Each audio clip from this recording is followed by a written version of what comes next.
материалы Ногайской дороги. А Ногайская дорога касается как раз это Савружский край. Через Савружский край проезжала эта Ногайская дорога в древности. И связано как раз и с Волжской Болгарией. Вот я как раз хотел на эту тему как раз сегодня хотел поговорить.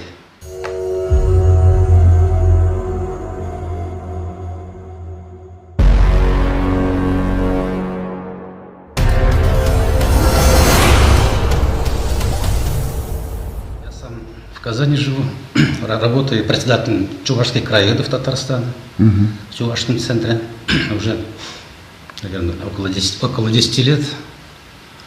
И сам заодно занимаюсь историей Волжской Болгарии. У меня есть статьи, книги вышли, у меня их 6 штук, 6 книг. Вот самые более интересные книги. Вот «Тайна Юрайской дороги», «Тайна земли Савруш-Батыры». Это все про наш край, Савружский край Аксубаевского района. В свое время мне Станян Виталий Петрович говорит: Александр, говорит, ты изучи свой родной край. Очень богатый, пока еще не изученный. Я думаю сначала, ну что там изучать-то? Все написано должно быть. Немножко сейчас сталкивался, я начал изучать историю края. Оказывается, действительно у нас очень много неизученных. Богатейший пласт. Да, очень богатые. И тем более у нас в наших краях еще сохранились эти, как это называется, городища. Их никто не исследовал. Нашим татарским ученым это не совсем интересно. Они как-то один раз в 60-х годах прошли и после не касались. Их интересует в основном мусульманская сторона, мусульманская история. А у нас в наших краях испокон веков жили и живут чуваши, разговаривают на чувашском языке и соблюдают чисто традиции, чувашские традиции. Свои, да. Вот. Изучая историю Волжской Болгарии, вы, наверное, нынче знаете, что это в 1922 году в наших краях был Ибн Фадлан, это арабский посланник, делегация была. И нынче по всей России намечается в мае месяце 1000-столетие как бы принятия ислама мусульманам в Волжской Болгарии. Да. Я лет 5 назад еще как-то занимался этимологией болгара. Предлагал татарским ученым, нашим чувашским ученым.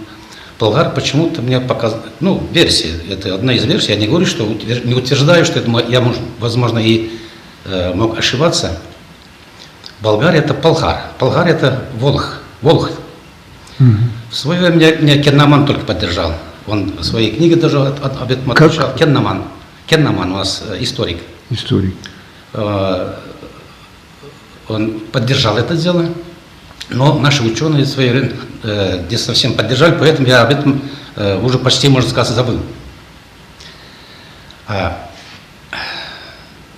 Случайно, когда по исследованию, в дальнейшем исследовании про Волжь попался книга татарского исследователя Анвара Хайри, очень подробно написал про Ибн Фадлан, как он здесь посещал, и перевод.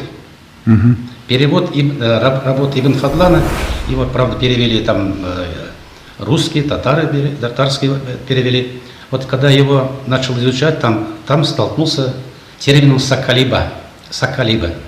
Думаю, что же это такое? Значит, оказывается, это сакалиба до сих пор и российские, и зарубежные ученые занимаются этим вопросом. Никак не могут найти единого... То есть его обходят тогда они? Не то, что пытаются доказывать, чему доказывать. А вот пока я ехал, я взял вот книжку, которую вам показал, книжки Литвера, там тоже Соколиба на 7-й странице, и вот я начал думать, откуда, ведь мы всегда пытливым умом пытаемся понять значение этого слова, и как бы мы его произносили. Соколиба, я понимаю, это по-русски звучит, а как бы по-чувашски оно звучало? Сейчас Сугал или Аксакал? Остановимся. Как он? Давайте, проясните вот это. Правильно подметили. пару слов насчет работы Ибн Фадлана. Прежде Ага, чем хорошо. остановимся, вот я прежде чем отвечу на ваш вопрос по работе Ибн Фадлана. Вот когда читаешь Ибн Фадлан, это «Путешествие на Волгу», перевод Ковалевского, там интересно, я вот сейчас последний раз перевод Анвар Хайри. Так, более-менее интересные слова, которые переводят по-разному. Татарские ученые по-своему переводят, а наши ученые говорят, что Ковалевский показал, что из этих 32 слов спорных 6 на чувашский как будто бы. Как будто на чувашский язык можно перевести. Там есть Ючшив, Адел, Итиль и другие слова. Но татарские ученые вообще сейчас говорят, там нет чувашских слов. То есть вот такие спорные вопросы есть. Как будто там, значит, только татарские слова. Там вообще чувашцы никакого отношения не имеют к этой работе. А так, при исследовании я нашел еще 3 слова, которые можно перевести на чувашский язык. Но у нас сегодня разговор должен быть про Соколиба, и поэтому больше хочу рассказать про Соколиба. Вот. Я хочу повторить еще раз, значит, что на сегодняшний день это спорное слово было, и зарубежные ученые, и российские ученые пока к единому мнению не пришли. Когда я свои мысли изложил татарским и чувашским, не заинтересовались, я написал в Москву. Академия наук. Там один товарищ занимался этой темой, Мишин, кандидат наук. Он мне говорит, пришли мне, говорит, что у тебя есть по этой части. Я ему прислал. Ты не хочешь? Материал, говорит, интересный, это очень интересно для нас. Может выступить на конференции? Я говорю, конечно, могу. То есть в Академии Московской... Российской Академии наук, Институт востоковедения. В декабре месяце состоялась международная конференция. Это очень большое, скажем так, мероприятие. Не всегда даже ученые туда попадают. Мне повезло. Я изложил свои мысли, объяснил, кто такие Соколибы. Все приняли мою версию, скажем так, положительно.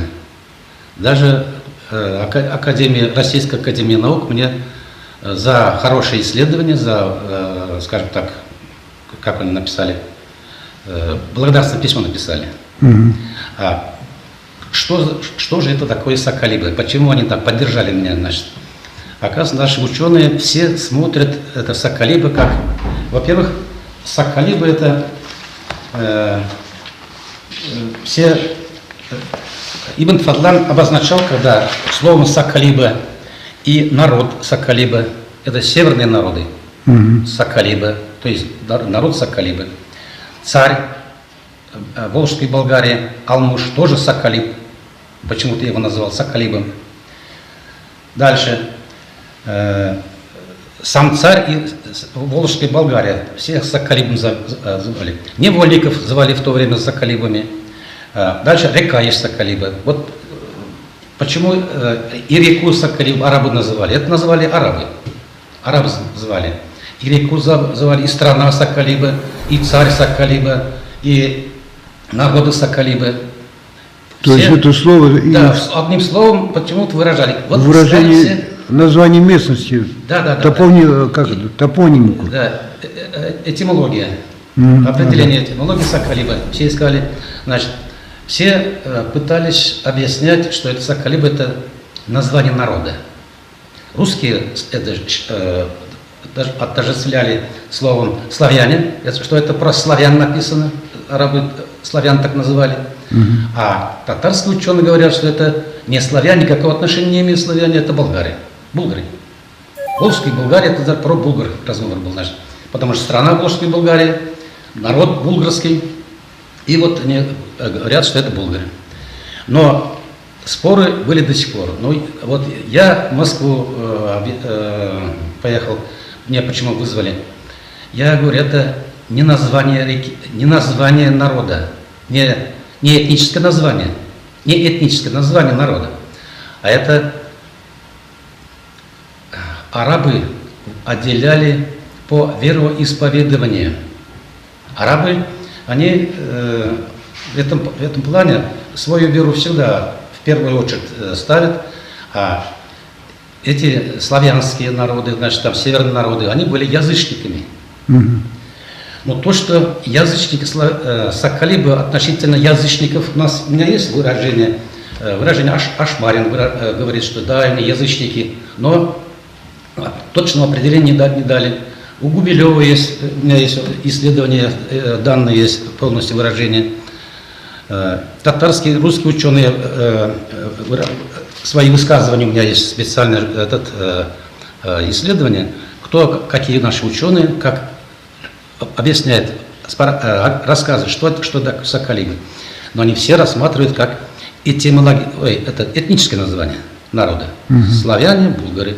Некоторые даже говорят, что финно-угорские народы. Некоторые еще как буртасы, как будто славян, буртасы, Соколибы. Но я предложил новую версию, что Соколибы это не этническое название народа, а это отличали по вероисповеданию. То есть Соколибы это язычники. Но не только язычники, а волхвы. Волхвы. Объясняю. Когда начал значение Соколиба, определение Соколиба исследовать, я его разделил на две части. Сокал и Иба. Сокал и Иба. Ну, Сокал это предварительно есть такой Аксакалы. Аксакал. Да. Значит, Шурсуал, белая борода, или мудрый человек, это Аксакал. Да. Сокал это Сувал. В чувашском слове есть Сувал. Так, понятно. Второй вариант предложил я, значит, Сокал это, оказывается, с немецкого языка. С персидского языка, с немецкого, французского, по-моему, там языков переводится как шакал. Шакал. В переводе в словаре это уже никак не выдумка, это просто сокал это шакал. Потом подумал, неужели арабы приехали и наших волжских болгар, царя, страну шакалом называли? Это странно же? Да. Это странно. Наверное, что-то я неправильно подумал. То есть как бы неожиданный подход. Как бы унизительно, как бы, ну, нехороший как бы шакал. Но этот разговор было 922 год, это 10 век, середина 10 века. В то время шакал у арабов, оказывается, животное было божественное. Шакал это волк. У них там 3 вида волка были. Шакалы, еще там разновидности волков.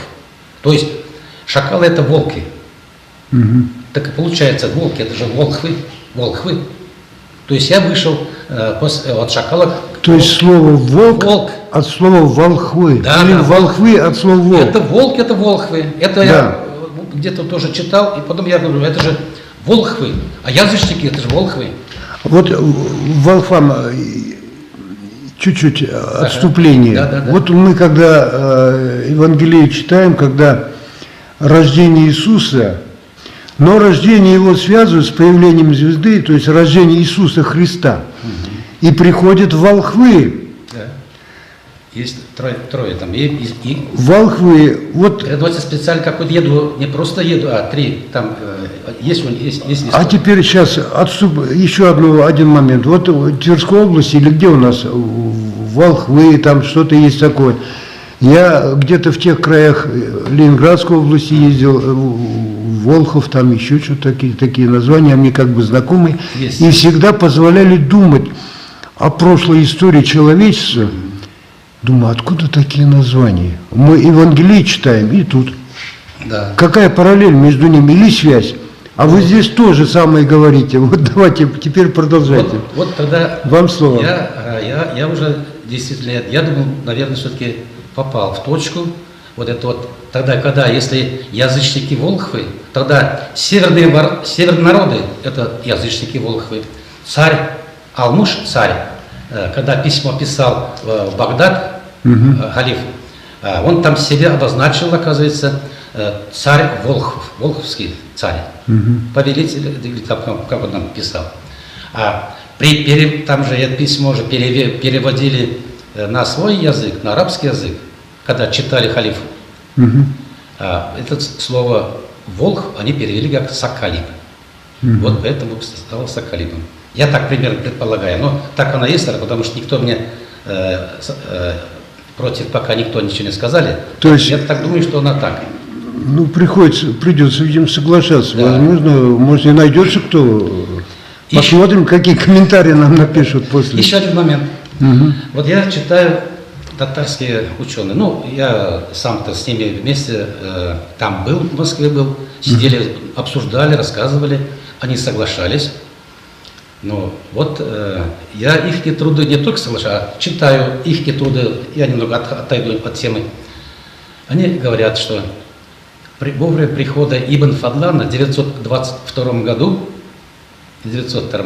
уже царь Алмуш уже был мусульманином, и народ уже был мусульманская страна. Это есть работа ученых есть, показывают. Они говорят, что там это была мусульманская страна, поэтому и 1100-летие мы, как принятие мусульманства, мы торжественно должны отмечать. Но был вопрос возник, принятие было или не было. Ну, кому только я рассказываю об этой истории, все в первую очередь спрашивают, а было принятие? Но никто, ученые, прям никому ответ так не дают, потому что действительно там много вопросов, принять или не принял или не принял. Поэтому в этом конференции, посвященной специально на 1100-летие принятия ислама, сказали, что да, это не называется не принятие ислама, а провозглашение. Это правильно будет, если скажем провозглашение ислама в Волжской Болгарии. Хорошо, давайте мы продолжим наши сакалибы. Сейчас, секундочку. Ага. Возможно, это очень мудро провозглашать только, скажем... Провозглашение. Да, вот давайте вспомним сегодняшний день.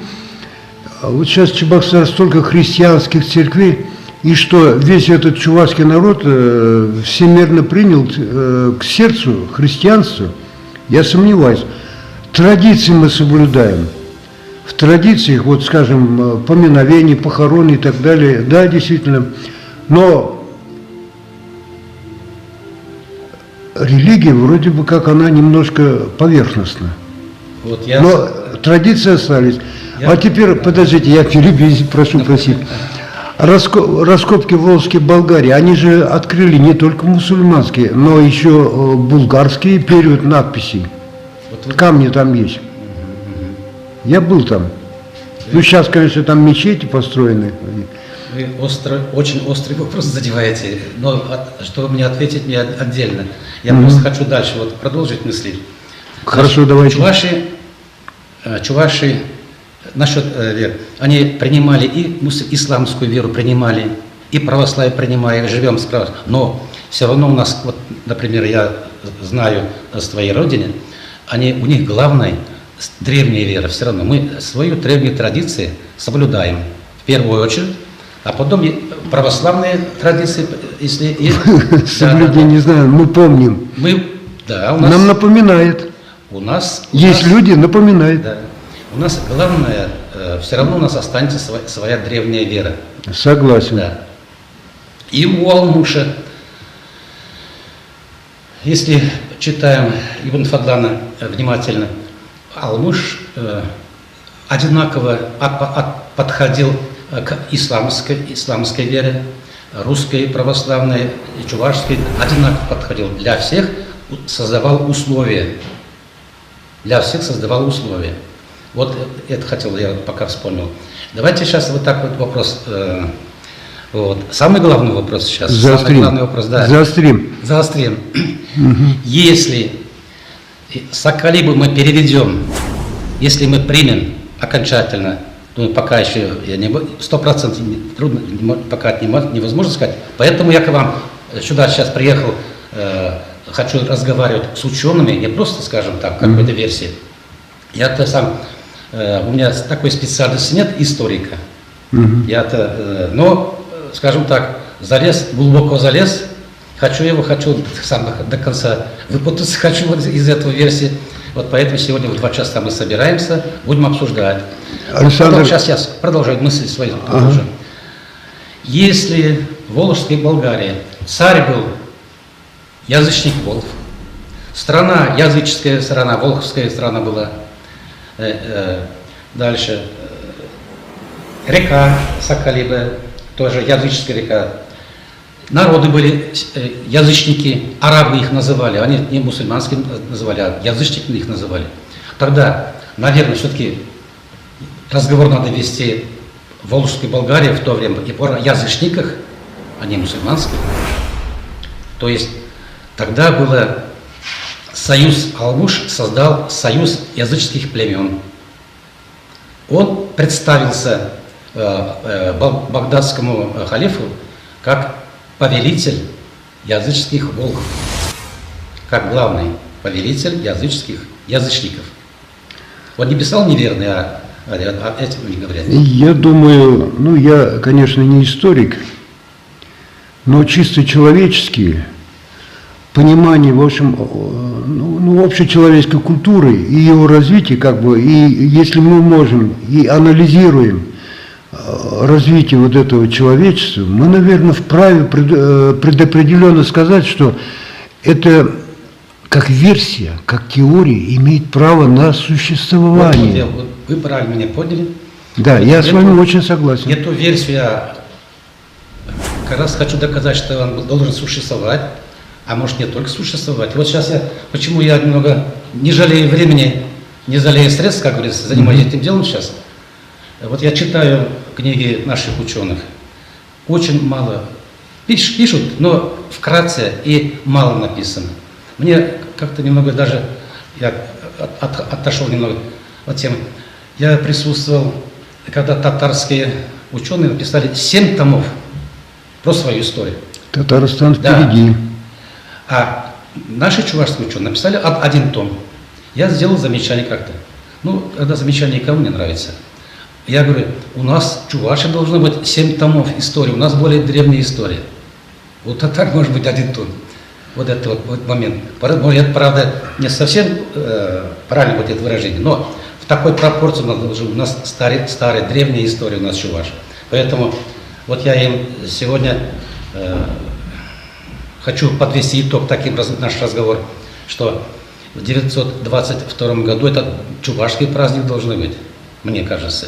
Это там он не про язычников, волхов. Как раз был тогда в то время союз этих язычников, организовал Алмуш. Вот с нашей историей, может быть, в то время оттуда начать надо, как государство. Как раз сегодня хочу задавать вопросы, получить ответ от наших ученых. Вот. Сейчас я зрителям немножко напомню. Зритель мог и забыть. Вот я писал, то есть у меня есть хорошее интервью Виталия Станьяла, где он ученый муж, славный сын чувашского народа. Я всегда, как говорится, его доверял слову, потому что он просто так не будет говорить. И вот в беседе с ним как-то он утверждал, что наших самаркандские ученые, говорят, просят, присылайте своих студентов к нам. И вот говорит, в горах там на 11 этажей под землей хранится библиотека. То есть, наверное, надо предполагать, что это огромная библиотека с далеких, с глубоких времен. Ведь там Самарканд, насколько мы помним, он всегда был образованный. Так ведь? Да. И там, наверное, хранится история и история нашего народа. И говорит там только путеводитель по музею, как наш 17-томник Ашмарина. Вот это его слова. Но у нас нет денег студентов отправлять. Вот в подтверждение, вот вы правильно говорите, в подтверждение хочу сказать, что когда был в Москве, я представился, я им говорю, что я я из деревни Ставрошпусь, Аксубаевского района Татарстана, из Чувашской деревни приехал к вам рассказать вот это. А почему мне это интересно? Я родился там, а у нас, возможно, жил 2 месяца на нашей речке, жил 2 месяца Ибн Фадлан. Так. Ибн Фадлан, он же пишет, что мы потом, когда дела закончили, они переехали на 2 месяца на река Джавшир. Я как раз, я говорю, там в этом месте родился и вырос из чувашской деревни. У нас испокон веков жили чуваши. И в данный момент продолжают жить чуваши. Они никуда не собираются уезжать. Вот. А река Джавшир – это не название реки. Это река Саварской земли.